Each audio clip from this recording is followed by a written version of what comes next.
Para contextualizar também a questão da segunda onda, né, as notícias de que estaria havendo um aumento do número de casos e do número de internações começaram a surgir, eu imagino, mais ou menos 2 semanas atrás, né, falando assim, na imprensa mesmo, né, claro que entre pesquisadores, entre médicos, a informação talvez tenha vindo até mais cedo.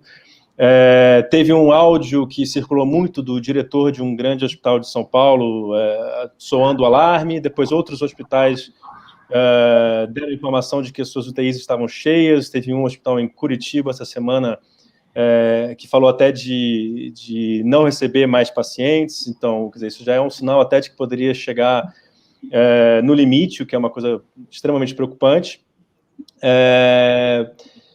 Mas, e também, vendo os dados, por exemplo, do Infogripe, que é absolutamente essencial nesse momento, a gente sabe que os números de síndrome de respiratória aguda grave estão subindo, sem que necessariamente as causas sejam determinadas. Isso o Domingos vai poder falar com mais propriedade.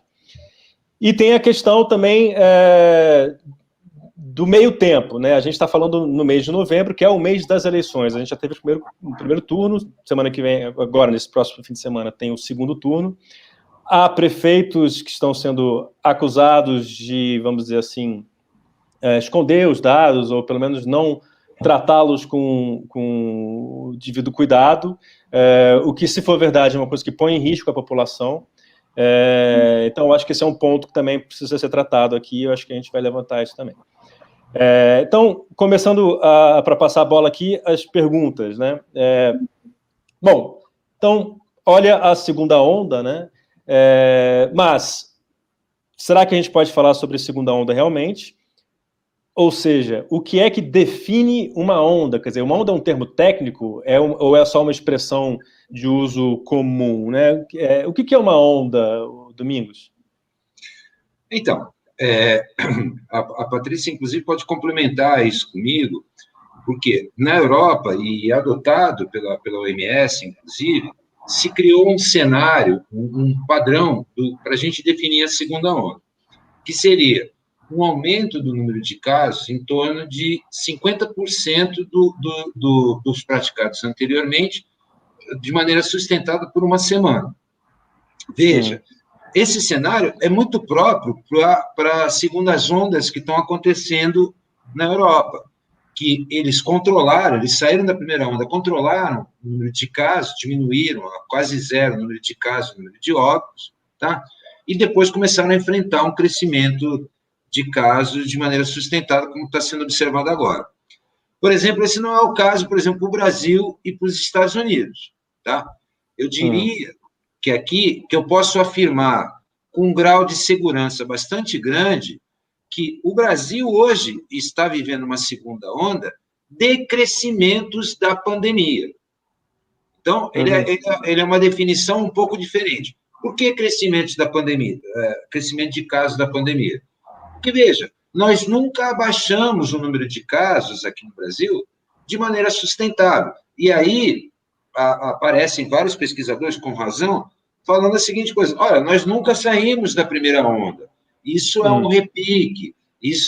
Veja, o que está acontecendo aqui no Brasil é um aumento sustentado de casos, tá? Quando estavam declinando, tá? Nos últimos meses. Eu já vou querer, inclusive, comentar sobre essa queda, né, que foi observada aqui no Brasil. Mas, por exemplo, a Patrícia, que está lá na Inglaterra, ela pode complementar o que eu estou falando, inclusive a partir das medidas que foram tomadas pelo governo inglês, né?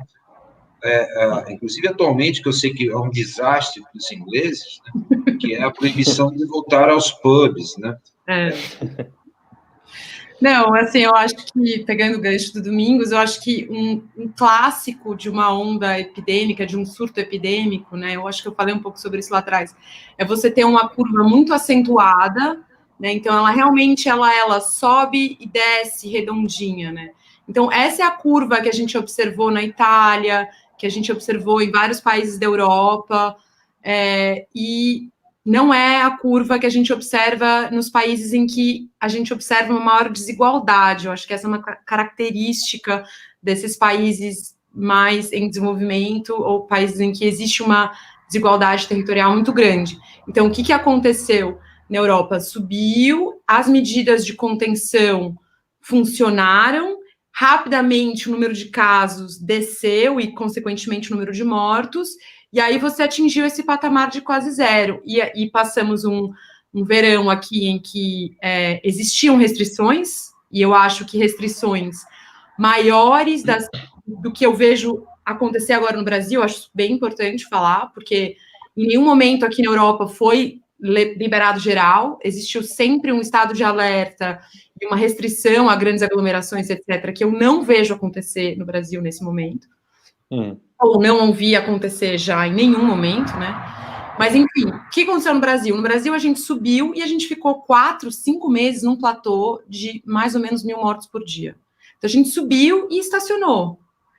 E normalizou esse estado de ficar num platô absolutamente alto, e tem esse número de mortos que temos hoje por causa disso. Então, quando agora a gente está numa situação, a gente estava descendo, a gente desceu um pouquinho, agora já há um mês, não em todos os lugares, mas há um mês, por exemplo, pelo menos na cidade de São Paulo, em que existe uma aceleração da curva, ou seja, há um mês que a cada dia aumenta o número de casos. Isso significa o quê? Que o vírus está em franca expansão de novo. Né? Então, aí, se isso aí eu concordo com o Domingos.